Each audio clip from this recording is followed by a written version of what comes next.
If they're saying that the apex is coming and this is the worst week ever, for us in the trenches, every day has been the apex. Every week has been the worst week ever. It's just, the volume of patients are just overwhelming. That being said, I don't want to be completely hopeless. The response in turn has been very New York. We're all coming together and rising to the occasion.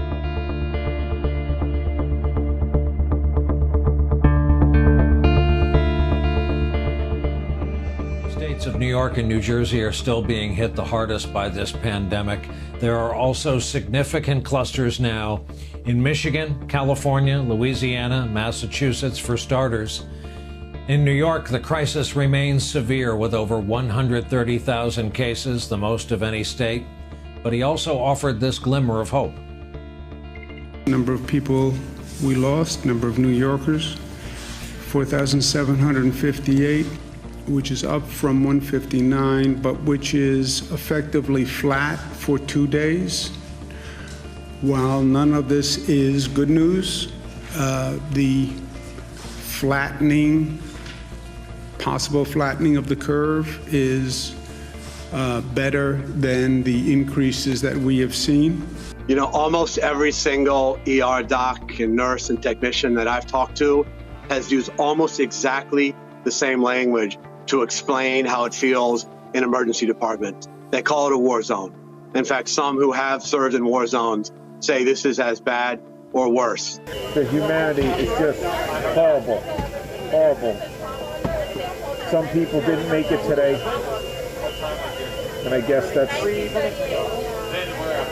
just, we did our best. That's all I can say. These heroes have gone through so much in the past month.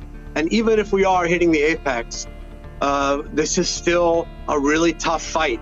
And so it's not time to let up on our calls for assistance and our calls to the public to continue social distance. There are patients with no medical history that we know of that are being hospitalized because their oxygen saturation is very low.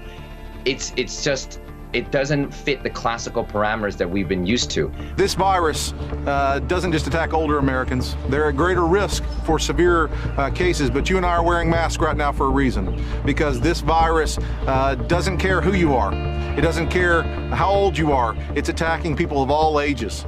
A few weeks ago, we might have responded to 60 cardiac arrests in the course of the day. Yesterday, we responded to 320. That's what our members are up against. First responders, the healthcare workers, are struggling to do their job. The last responders, the funeral directors, are also struggling to honor families' last wishes. Inside Marmo's funeral home in Brooklyn, the shocking reality. Bodies are piling up so fast, he's running out of space in the epicenter of the nation's unprecedented health crisis. Now Marmo, like other funeral directors, is scrambling to get a refrigerated truck to serve as a temporary morgue. We're overwhelmed. Seen this ever, and it scares me. NBC News' Rahima Ellis brought us some very disturbing reporting. She spoke to funeral home directors who say they are running out of crucial supplies, things like stretchers, body bags. We're at breaking points. There's a point now as the death rate rises. I don't believe that us funeral directors alone could handle this. What's most important to me right now is that New York gets the help that it needs, and I will do whatever I can do to help achieve that. Sometimes it comes down to the plain truth. And where we are as a nation, this is plain truth time. There's no political nuance. There's no spin.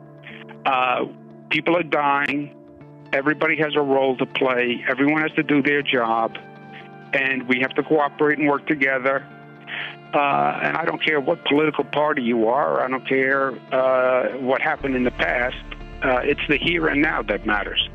Stephanie, you have no idea how many times in a day a grieving family member will stop crying for their family member who we just told them has died, and they stop to thank us.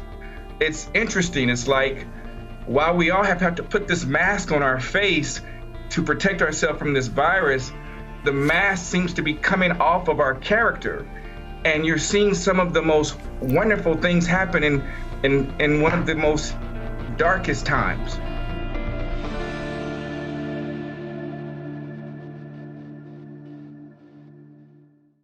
Hey there. there. I'm Chris Hayes from MSNBC. Thanks for watching MSNBC on YouTube. If you want to keep up to date with the videos we're putting out, you can click subscribe just below me or click over on this list to see lots of other great videos.